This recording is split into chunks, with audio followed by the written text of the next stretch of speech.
Hello दोस्तों, स्वागत है आपका अपने YouTube चैनल एग्जाम तरंग पे। तो आज की क्लास में हम ग्रामीण परिवेश प्रैक्टिस सेट नंबर 19 को सॉल्व करने जा रहे हैं। जैसा कि आप लोगों को पता होगा कि हम ग्रामीण परिवेश से संबंधित 18 प्रैक्टिस सेटों को ऑलरेडी डिस्कस कर चुके हैं और हम दो दो परीक्षाएं जो हुई थी 2015 में, एक चकबंदी की और दूसरा राजस्व लेखपाल की परीक्षा से संबंधित चार जो इनके पालियों में पेपर हुए थे उनको सॉल्व कर चुके हैं। तो चलिए आज की क्लास शुरू करते हैं। पहला प्रश्न है, भारत का सर्वप्रथम डिजिटल पंचायत वार्ड है तो कौन सा होगा इसका? केरल। केरल का कौन सा गांव है ये? अयमानम गांव है। और ये कब घोषित हुआ था? तो 2017 में। केरल का अगर ये जिला पूछे कौन सा है तो कोट्टायम है। क्वेश्चन क्या बना? केरल के कोट्टायम जिले के अयमानम गांव में 2017 में इसको प्रथम डिजिटल पंचायत वार्ड घोषित किया गया था। क्वेश्चन नंबर 2, निम्नलिखित में से कौन ग्राम पंचायत की पहली महिला सरपंच है? तो ये है छवि राजावत, सुषमा भट्टू, आरती देवी, शहनाज खान। तो इसका सही उत्तर होगा छवि राजावत। ये कहाँ की है? 2011 में राजस्थान। अब राजस्थान में ही राजस्थान का एक गांव था, नागौर जिले के बगदरी ग्राम से शुरू हुई थी आपकी पंचायती राज व्यवस्था। और आपको किसी लोगों को मालूम है कौन सी डेट थी तो कमेंट बॉक्स में क्लिक करिए। वैसे आप लोगों को ये प्रश्न आना चाहिए। क्वेश्चन नंबर 3, उत्तर प्रदेश गन्ना शोध परिषद संस्थान कहाँ स्थित है? तो उत्तर प्रदेश गन्ना शोध परिषद संस्थान स्थित है शाहजहांपुर में। कब स्थापित किया गया था? तो ये 1912 में जॉर्ज क्लार्क के द्वारा स्थापित किया गया था। अब यहाँ पर देख लेते हैं लखनऊ। लखनऊ में कुछ मुख्य सेंटर हैं तो उनको देख लेते हैं। तो एक है central mango research centre. Central mango research centre ये है आपका लखनऊ में। और दूसरा लखनऊ में एक है राजकीय फल एवं डिब्बाबंदी संस्थान। और ललितपुर में देख लेते हैं क्या? तो ललितपुर में क्या प्रसिद्ध है? तांबा। तांबा ललित तांबा जाना जाता है ललितपुर में। उत्तर प्रदेश में कौन सा क्षेत्र? सोनराई क्षेत्र इसका तांबे के लिए प्रसिद्ध है, सोनराई क्षेत्र। और अगर देखा जाए तो गुप्तकालीन दशावतार मंदिर ये भी आपका कहाँ पड़ेगा? दशावतार मंदिर ललितपुर में। कौन सा एरिया? देवगढ़। और वाराणसी में देखा जाए तो औंधी ताल। औंधी ताल वाराणसी में। और कछुआ वन्य जीव विहार भी वाराणसी में होगा। आप लोग बस इसको मेमोराइज करिए, सुनिए ध्यान से, ना समझ में आए दोबारा देखिए। क्वेश्चन नंबर 4, संस्कृतिकरण की प्रक्रिया में सामाजिक गतिशीलता प्रदर्शित होती है, उक्त वाक्य किस विद्वान का है? तो ये आता है आपकी शोध प्रणालियों से संबंधित टॉपिक, संस्कृतिकरण, आधुनिकीकरण, पश्चिमीकरण। तो उससे संबंधित प्रश्न है।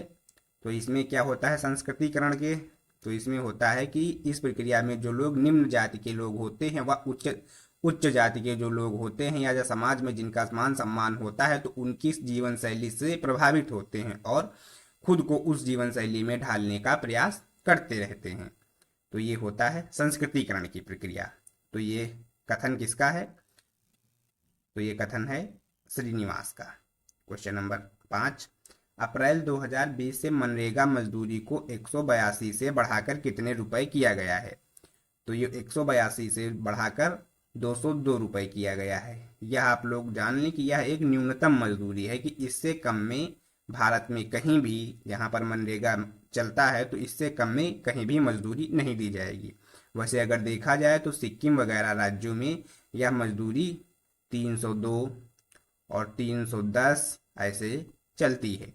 तो आप लोगों के लिए प्रश्न ये बनता है कि ये शुरू कहाँ से हुई थी?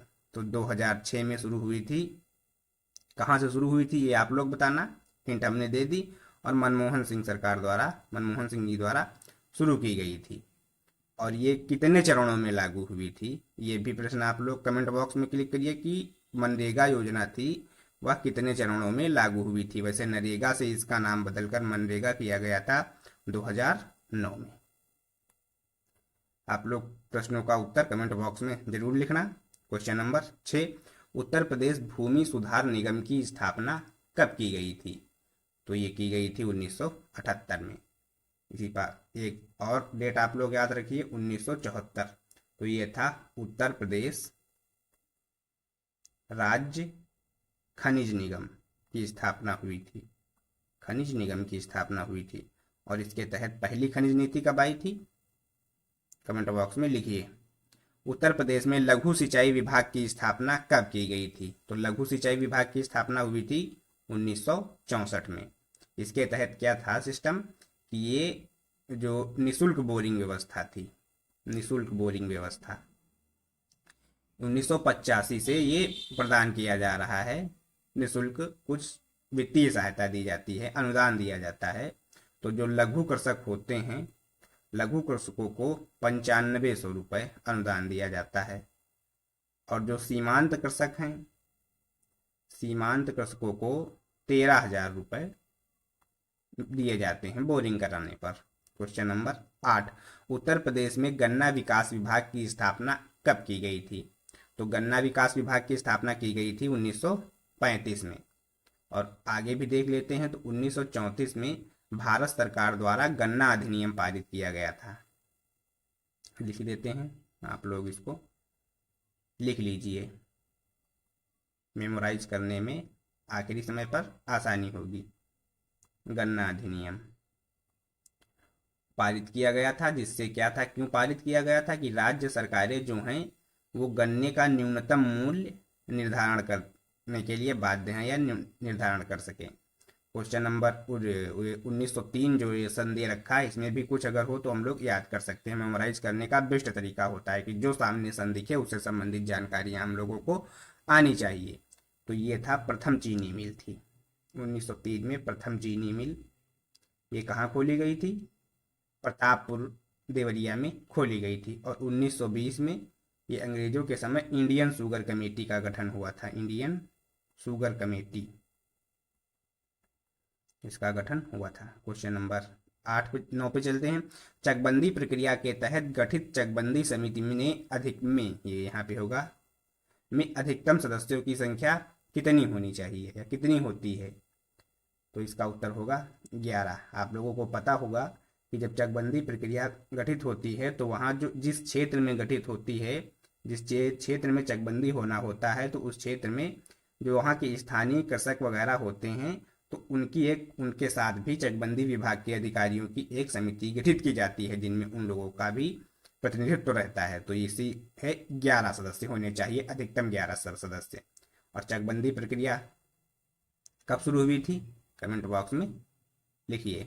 क्वेश्चन नंबर 10, जनपद स्तर पर चकबंदी का सर्वोच्च अधिकारी कौन होता है, जिला अधिकारी, जिला उप संचालक चकबंदी, बंदोबस्त चकबंदी अधिकारी, सहायक चकबंदी अधिकारी। तो इसका उत्तर होगा जिला उप संचालक चकबंदी। क्वेश्चन नंबर 11, जमाबंदी कितनी प्रतियों में तैयार की जाती है, तो जमाबंदी क्या होती है, ये रिकॉर्ड्स ऑफ राइट होते हैं किसी भी जमीन के, या फिर रिकॉर्ड्स ऑफ राइट, ये 2 प्रतियों में तैयार हो जाते हैं। इसमें क्या होता है कि एक सरकार के पास होता है और एक आपके हल्के का जो लेखपाल होगा उसके पास होता है। और जमाबंदी में क्या होता है, इसमें भूमि स्वामी का नाम, क्षेत्रफल का ब्यौरा और फसलें वगैरह होती हैं कि कौन कैसी बोई जाती है, जमीन का प्रकार कैसा है। क्वेश्चन नंबर 12, धरातल पर मापी गई क्षैतिज दूरियां, कोणों को, ऊंचाइयों को मानचित्र पर प्रदर्शित करने की कला को क्या कहा जाता है, मानचित्र कला, धरातल प्रदर्शन कला, सर्वेक्षण कला, मानचित्रांकन। तो ये होता है सर्वेक्षण कला होती है। इसमें क्या होता है कि धरती पर अगर कोई 2 बिंदु हैं तो उनको नापा जाता है, कितनी दूरी है इसका सही सही अनुमान लगाकर जो मेजरमेंट करके जिस पैमाने पर एक कागज में प्रदर्शित किया जाता है, तो वो होती है सर्वेक्षण कला। और क्वेश्चन नंबर 13, गांव में चकबंदी प्रक्रिया पूर्ण करने की अधिकतम निर्धारित अवधि कितनी है, तो इसका उत्तर होगा 5 साल, जिनसे किसानों को ज्यादा दिक्कत का सामना न करना पड़े। क्वेश्चन नंबर 14 पे चलते हैं। भूमि व्यवस्था लागू करने का प्रावधान राजस्व परिषद के किस अनुभाग के तहत आता है, तो राजस्व परिषद का अनुभाग 1 में क्या दे रखा है, जमींदारी उन्मूलन। अब जमींदारों का उन्मूलन होगा, तो जो भूमि बचेगी उनका वितरण किया जाएगा। तो ये किसके तहत आता है, भूमि व्यवस्था लागू करने का राजस्व अनुभाग 1 के तहत आता है। और राजस्व अनुभाग अगर 2 देखा जाए तो यहाँ पर वृक्षारोपण कार्यक्रम है, जैसे ऊसर बंजर भूमि है। और इसी के तरह जैसे बाजार मेला है, तालाबों से जो आय प्राप्त होती है तो उसका व्यय वगैरह इसका हिसाब रखा जाता है। चकबंदी अनुभाग 4 के तहत जो है लेखपाल जो लेखपाल आप लोग जैसे नियुक्त होंगे तो आप लोगों का प्रशिक्षण जहाँ पे होगा तो उन स्थानों को लेखपाल प्रशिक्षण विद्यालयों की स्थापना राजस्व अनुभाग संख्या 4 के तहत आती है। और राजस्व अनुभाग संख्या 5 में क्या होता है कि सरकारी जो बिल्डिंगें होती हैं, जैसे तहसील हो गई, ब्लॉक हो गई, थाना वगैरह हो गए, तो इनके लिए जो भूमि का आवंटन होता है इनकी बिल्डिंग बनाने के लिए, तो वो राजस्व अनुभाग 5 के तहत आता है। अब क्वेश्चन नंबर 15 पे चलते हैं। इंदिरा गांधी द्वारा प्रारंभ किए गए 20 सूत्री कार्यक्रम निम्नलिखित में से कौन सा सूत्र शामिल नहीं है? तो गरीबी हटाओ था, सबके लिए स्वास्थ्य था, कल्याण संरक्षण था, तो ये लोकतांत्रिक विकेंद्रीकरण नहीं था। अब ये 20 सूत्री कार्यक्रम क्या थे कि गांवों के विकास के लिए 1975 में तत्कालीन प्रधानमंत्री इंदिरा गांधी के द्वारा कुछ नियम बनाए गए थे कि इन क्षेत्रों पे हम लोगों को विकास करना है, जिससे कि हम गाँव का सर्वांगीण विकास कर सकें।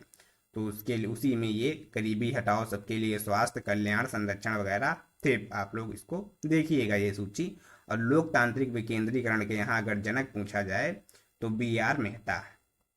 ये कौन थे? ये बलवंत राय मेहता हैं, जिनकी सिफारिश पर त्रिस्तरीय पंचायती राज व्यवस्था को अपनाया गया है। क्वेश्चन नंबर 16, निम्न में से किस जरीब की लंबाई 66 फीट होती है? तो 66 फीट होती है गंटरी जरीब की लंबाई। और इंजीनियर्स जरीब 100 फीट होती है। इंजीनियर जरीब 100 फीट होती है। और रेवेन्यू जरीब की बात करें तो रेवेन्यू जरीब ये एक होती है 33 फीट की और एक होती है 165 फीट की। 165 फीट वाली ये वजन में ज़्यादा भारी होती है, इस कारण इसका प्रयोग ज़्यादा किया जाता है। अगर गज में देखें तो ये हो जाएगी 11 गज और ये हो जाएगी 55 गज। अब जरीब व्यवस्था ये जो नापी गई थी ये शेरशाह के शासनकाल से टोडरमल के द्वारा शुरू की गई थी और उसके बाद अकबर ने इसको संरक्षण दिया और आते आते अब ये कई चरणों से गुजर चुकी है। क्वेश्चन नंबर 17, वह भूमि व्यवस्था जिसमें संपूर्ण ग्राम का संयुक्त रूप से भूमि पर अधिकार होता है क्या कहलाती है? अब यहाँ पर सीन ये है कि जब अंग्रेज जो थे ये प्लासी और बक्सर के युद्ध के बाद प्रशासनिक सत्ता में आ गए थे। पहले ये थे व्यापारिक सत्ता थी, व्यापार करते थे, अब प्रशासनिक की भूमिका में आ गए थे। तो इन्होंने अपना राज कायम करने के लिए, राजस्व की अधिक उगाही के लिए भारतीय भूमि पर तरह तरह के प्रयोग किए गए। तो उन्हीं प्रयोगों में जो राजस्व जिससे इनका ज़्यादा से ज़्यादा अर्जित हो, तो वही ये जो जमींदारी, काश्तकारी, रैयतवाड़ी, महालवाड़ी, तो इन व्यवस्थाओं के तहत भूमि व्यवस्था जिस पर संपूर्ण ग्रामीण का अधिकार होता था वह क्या थी? तो वो थी महालवाड़ी व्यवस्था थी। अब महालवाड़ी व्यवस्था और ये कब लागू की गई थी महालवाड़ी व्यवस्था? तो ये 1819 में। यहाँ पर आप लोग 2 नाम याद रखिए, एक 1819 में हाल्ट मैकेंजी और दूसरा याद रखिए एक आता है 1833 में मार्डिन वुड। इनको उत्तरी भारत में बंदोबस्त का पिता कहा जाता है। अब रैयतवाड़ी में अगर देख लें हम लोग तो रैयतवाड़ी में कि इसके जो थे टॉमस मुनरो। रैयतवाड़ी में 2 चीज़ें आप लोग याद रखिए, एक टॉमस मुनरो और दूसरे थे कर्नल रीड ने 1792 में यह व्यवस्था दी थी। और जमींदारी व्यवस्था आप लोग जानते होंगे कि ये कॉर्नवालिस के तहत आती है। कॉर्नवालिस ने इसको लागू किया था, 1790 में बंगाल में लागू किया था। क्वेश्चन नंबर 18, निम्न में से क्षेत्रफल मापन की इकाई नहीं है? अंकनम, एकड़, करम, कैनाल। तो ये होगा करम। करम जो है ये लंबाई का मात्रक है करम। और अगर देखा जाए तो 1 करम बराबर कितना होता है? 1 करम बराबर 3 हाथ होते हैं। 1 करम बराबर 3 हाथ। और 10 करम बराबर पूछे, 10 करम बराबर 1 जरीब होता है, 1 जरीब। क्वेश्चन नंबर 19, पीएम किसान ऊर्जा सुरक्षा उत्थान महाभियान के तहत 2021-22 के दौरान कितने सोलर पंपों को खेतों में लगाने का लक्ष्य रखा गया है? तो इसका उत्तर होगा 15,000। क्वेश्चन नंबर 20, निम्नलिखित किस फल में विटामिन ए की सर्वाधिक मात्रा पाई जाती है? केला, सेब, पपीता, आम। तो इसका उत्तर होगा आम में पाई जाती है। इसका वैज्ञानिक नाम मैगीफेरा इंडिका। मैगीफेरा इंडिका।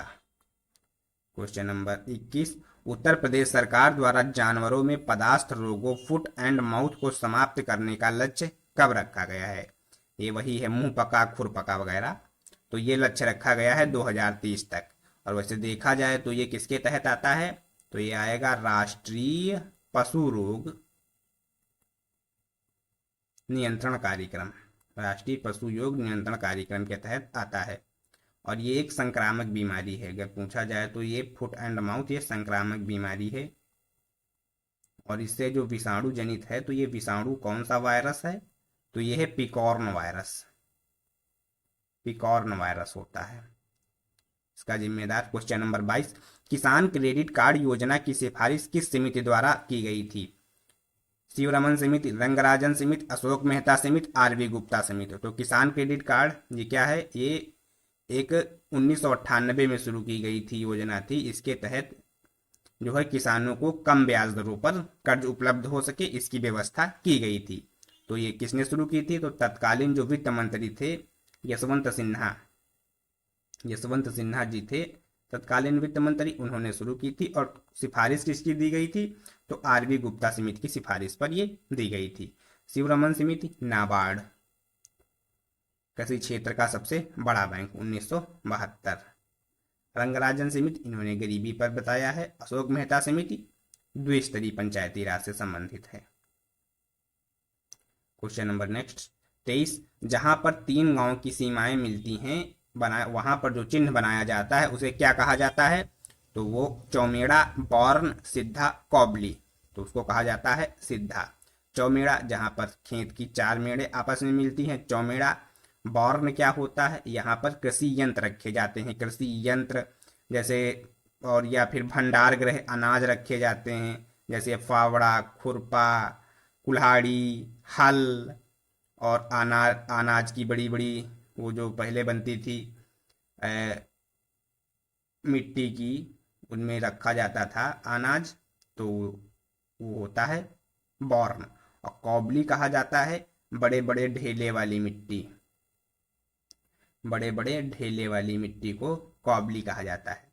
क्वेश्चन नंबर 24, निम्नलिखित में से किस स्थान पर कृषि पार्क की स्थापना नहीं की गई है? तो ये करंट अफेयर्स का भी क्वेश्चन बन सकता है। लखनऊ में की गई है, वाराणसी में भी की गई है, सहारनपुर में भी की गई है, गाजियाबाद में नहीं की गई है।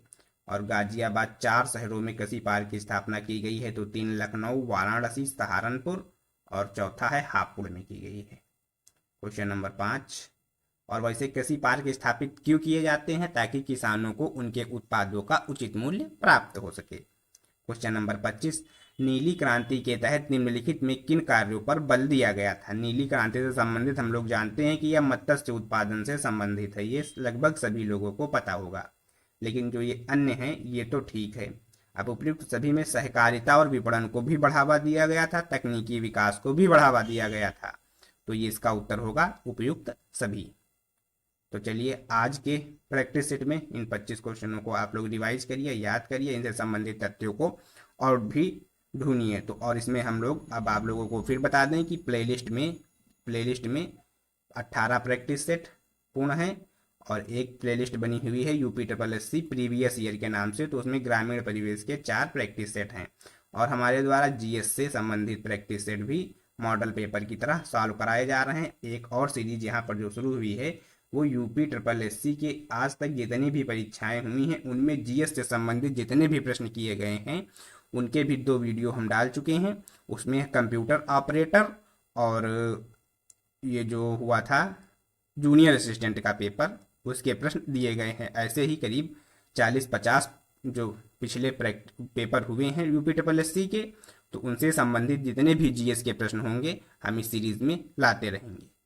आप लोग चैनल को शेयर, लाइक एवं सब्सक्राइब अवश्य करिए। धन्यवाद।